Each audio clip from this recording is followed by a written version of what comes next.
কুসুম শূন্য করে নিজের বুকে ডালা। যা কিছু করেছি সব পরের জন্য, আমার শেষের দিনের করি তো জোগাড় করতে পারলাম না।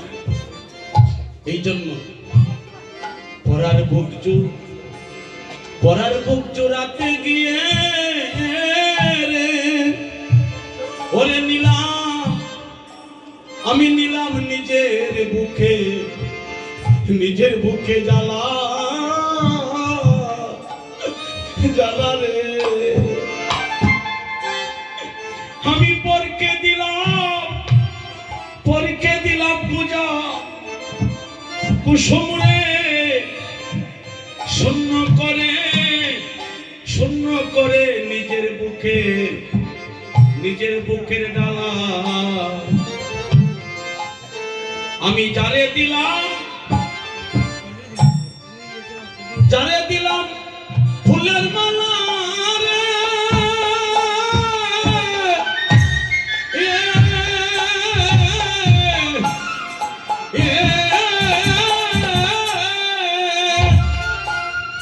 ও পীরে কাটার মালা পেয়েছি এখন কালি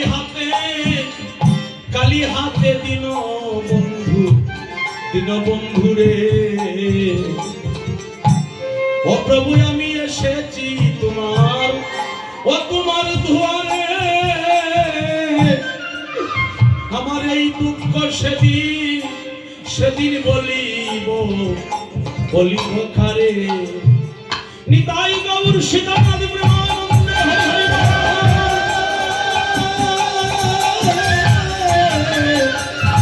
হরি হরি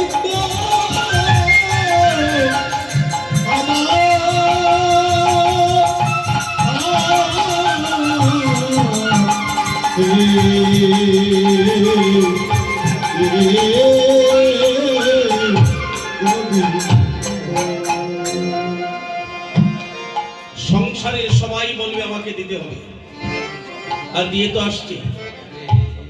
এই জন্য জীবনে নিজের কিছু নাই, আমার জন্য আমি কি করলাম। আমাদের দিরাই থানার পাশেই তো আমার বাড়ি, আপনারা সবাই জানেন। বাবু সুরঞ্জিত সেন গুপ্ত সারা জীবন রাজনীতি করলেন, রাজবীর হিসাবে বাংলা বিশ্বের সমস্ত বাঙালি সমাজ চিনে। কিন্তু তিনি যেদিন মারা যান, বিদায় নেয়, তার 2 মাস আগে সাক্ষাৎকারে বললেন ওনার তো টাকার কম ছিল না, টাকা পয়সা জায়গা জমি যদি 1 বিঘা করে বিক্রি করে প্রতি বছর, ওনার একমাত্র ছেলে, একজন পুত্রবধূ আর ওনার স্ত্রী এবার ইলেকশনে জয়ী হয়েছে, ডক্টর জয়া সেন গুপ্তা, আপনারা চিনেছেন। এই 3 জন ফ্যামিলির সদস্য, আর ছেলের করে কয়টা সন্তান তা জানি না, কিন্তু এই পর্যন্ত সীমিত। কিন্তু যে ধীরের যে মাটিটা সঞ্চয় করেছে, যদি 1 বিঘা করে বিক্রি করে, এই কয়েক সিঁড়ির মধ্যে শেষ হবে না। কিন্তু এত সম্পদ, এত টাকা পয়সা থাকা সত্ত্বেও তিনি বিদায় হওয়ার 2 মাস আগে হাত জোড় করে বললেন গোবিন্দের কাছে, আমার অল্প না বয়স বুড়ো, শ্যামর সে ঝর ঝর, অল্প না বয়স বুড়ো, শ্যামর সেই ঝর ঝর, আমার কি জানি কি হবে পরিণামে, কারণ শেষে তুমি আমার কি হইবে। যেদিন আমি সব চালিয়া, যেদিন বব সিন্ধু মারের ঘাটে দাঁড়াবো, সেই দিন আমি কি বলবো, আমার হাতে তো পারের করি নাই।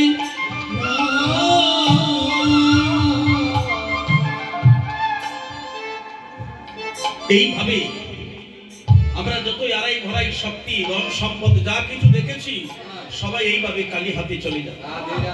আর ওই নদীটা, এই ভবসিন্ধু আমরা সবার জন্য অপেক্ষা করছি। সবাই একদিন ওই পাড়ের ঘাটে যেতে হবে, তাছাড়া যাবার কোনো পথ নাই। যে কোনো রাস্তা ধরো, যত মত তত পথ। ঢাকায় যেতে হলে কয়েকটা রাস্তা আছে। আপনি মৌলভীবাজার দিকে যেতে পারবেন, শ্রীমঙ্গল হয়ে যান, বেনিবাজার দিকে যেতে পারবেন, বাইপাসও যেতে পারবেন, দিরাই থেকে যেতে পারবেন। রানীগঞ্জের ব্রিজ হয়ে রাস্তা তো কয়েকটা, সব দিকে রাস্তা আছে, পথ আছে, কিন্তু শেষে তো জায়গা একটাই ঢাকা, সেটা রাজধানী, ওখানে যেতে হবে। তো এইরকম যত মত পথ দিয়েছেন ভগবান, যতই ধরি আমরা, জায়গা তো একটাই, সেই ভবসিন্ধু পাড়ের কাছে সবাই যেতে হবে। ওখান ছাড়া রাস্তা নেই। কেউ সহজে যায়, কেউ একটু ঘুরতে ঘুরতে যায়। সহজে রাস্তা কে দেখায়? যদি আপনি সদ্গুরুর আশ্রয় নিতে পারেন। আপনি যদি একজন সদ্গুরু আশ্রয় নিতে পারেন, উনি সহজে আপনাকে রাস্তাটা দেখিয়ে দিন। বাবা, এ তো খোঁজাখুঁজি ঘোরাঘুরি না করে পথে হাঁটতে হাঁটতে তুই চল। এই জন্যই তো মানুষ গুরুর কাছে গিয়ে সারেন্ডার করে। কেন সারেন্ডার করে? যদি আপনি গুরুর কাছে সারেন্ডার করতে পারেন, সেই সদ্গুরু হয়, ওই গুরু তোমার সার্ভেন্ট হয়ে সবকিছু করে দিবে। গৌর হরিবল। তাই চলুন আমরা অধিবাসীর বোধ মহাপ্রভুর স্মরণ করে একটু আলোচনা করি। আগে একটা বোধ গেয়ে নিই, সকলে হলো ধ্বনি করবেন। আপনারা ওখানে আসেন না কেন? না ভয় পান? আচ্ছা, আস্তে আস্তে আস্তে। আমার কীর্তনে যদি মানুষের মন পরিবর্তন না হয়, আমি এই কীর্তন করি। বাংলায় নয়, আমি সেদিন ভারত থেকে গিয়ে আসছি, কয়েক হাজার লোক ছিল। আপনাদের মতো শিশু মেয়েরা, বাচ্চারা যে সুন্দর করতালি দিয়ে হরিনাম করে, কি বলবো, কি ভাষা নাই। আমরা গৌর দেশে জন্ম নিয়েছি। এই বাংলাদেশকে তারা বলে, যা বাংলাদেশ থেকে মিন্টু সরকার দাদা আসছে, উনি আমাদের পিতার দেশের মানুষ। পিতাকে? ভারতের সবার বাবা কি বাংলাদেশে নাকি? বলে হ্যাঁ, একজন পিতা, যিনি ঢাকা দক্ষিণ মাতৃগর্ভে 3 মাস ছিল আমার গৌর সুন্দর শ্রীচৈতন্য সচিনন্দন গৌর হরি, সবার পিতা। আর আমরা যদি ঘরে বসে লজ্জায় বসে থাকি, এই জন্য তো রাজার মেয়ে হয়ে আপনি আমি তো তাদের তুলনায় একটা পিপিলিকাও না। বিশ্ববানু রাজনন্দিনী শ্রীমতী রাধারানী রাজার মেয়ে হয়ে পায়ে জুতা ছিল না, 2টার পরে তিনি চুপি চুপি গোপনে শাশুড়ি ননদী স্বামীকে নিদ্রায় রেখে 2টার পরে তিনি কৃষ্ণ ভজনে গিয়েছে আর বলেছে, আমার গোবিন্দ ছাড়া আমার আপনার কেউ নাই। আর আমরা ঘরে বসে থাকি এত সুযোগ পেয়ে বাড়িতে কীর্তন। উনি কুঞ্জবনে 2টার পরে হেঁটে হেঁটে গিয়েছে সখীগণকে নিয়ে, চল, আমার গোবিন্দ ছাড়া আমাদের আপনার কেউ নাই। এই জন্য বাবা, কীর্তন যেখানে হয় কোনোদিন দাঁড়িয়ে থাকবে না, দূরে থাকবে না। যত চেষ্টা করে ভগবানের কাছে থাকতে পারেন, ততই তো ভগবান কাছে টেনে নেয়। যারা দূরে থাকতে চায় বলছে আমি তাকে দূরেই রাখি। যেমন একটা সাদা বোতলের জলটা প্রথম সাদা, তাই তো? এটার মধ্যে যদি আমি আকাশি কালার রং দিই, তাহলে কি হবে? ওই কালার করবে। যদি সবুজ দেই, সবুজ হবে। লাল দিলে লাল হবে, কালো দিলে কালো হবে, বেগুনি দিলে বেগুনি হবে। যে কালার রং দেই সাদা জলটা, তো ওই কালার করবে। তাই কৃষ্ণ বলছে, আমি তদ্রুপ মনে করে একটা সাদা বোতলের জলের মতো, আমার যেভাবে তুই সাজাবে আমি সেইভাবে সাজি। গৌর হরিবল। যেভাবে আমাকে ভজন করবে আমি সেইভাবে তোমাকে সন্তুষ্ট করি। এখন কিভাবে দেখবে, কোন রঙে সাজাবে, এটা তোমার বিষয়। আহায় জয় রে জয় রে গৌরা।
আজি মগল বলে কতন সোনারে আহমরিরে কীর্তন কীর্তনয় আনন্দে আমার শিবাশয়াল রামানন্দে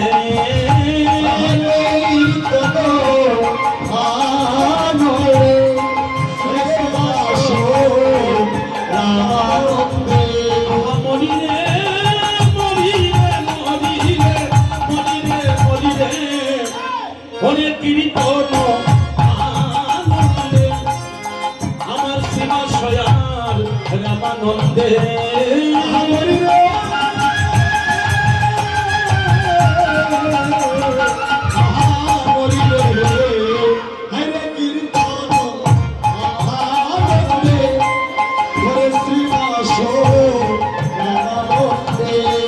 আমার মুকুন্দয়ার বাসু বসে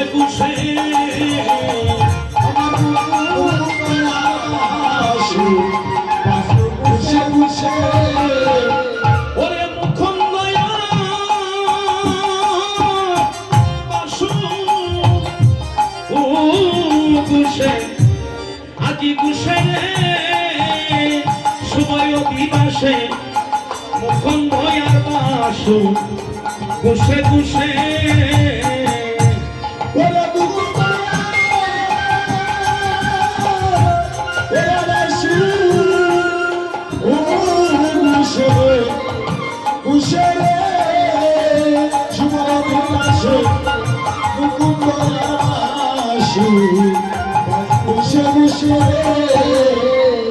আস্তে আস্তে আস্তে আস্তে আস্তে